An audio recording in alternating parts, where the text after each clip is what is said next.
The other day we were talking about investments. Yeah. Are you actually interested into, exploring the investing world, and what things are of your interest the most? Because some people are into stocks, some others are into trading, and there's all type of stuff. Is there something that you're more passionate about or that you want to learn about? I think this is weird because I'm a very online person, but even everything I do is still connected to live entertainment, which means live things. Like, for example, real estate is something I'm very into because it's a real house. It's standing there, and I feel like sometimes stocks is like I throw the phone away and it's gone. The house is always, it will be there without the phone and without the internet. It's exactly like this.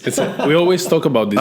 But that's what I feel. That's why I'm really into. I really would like to get into real estate and invest and have multiple properties all over the place in places where I feel that would be so nice. That's my dream. So like a real economy, what you can touch. Yeah, exactly. Yeah, very, very old school maybe. No, it's 100%. We always talk about it.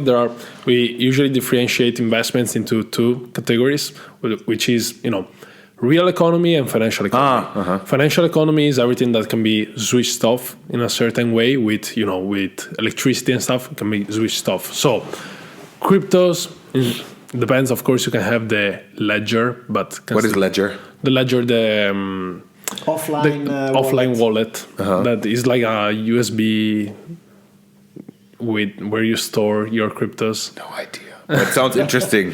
Well, anyway, and everything else that can be switched off, basically. And then there is the real economy with real estate, physical precious metals, and other things that can be included. But that you can investment watches, cars.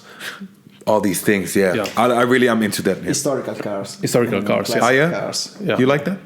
He likes it. Yeah. It's nice. It's also nice, like a very old, vintage car. I'm more into not a new car. No, not a new car. Old car usually value very, very fast. Yeah. But the classic cars keep their value in the or even increase value or increase. Yeah. Or increase. When it's like very like old timer these. Those investment cars. So nice even to know. That's what I say. What I'm saying. I have no idea. I can learn so much from Life Is Bullish on you guys at the end. Thank you so much. I know it. I'm more into watches. Into investment watches. Yeah.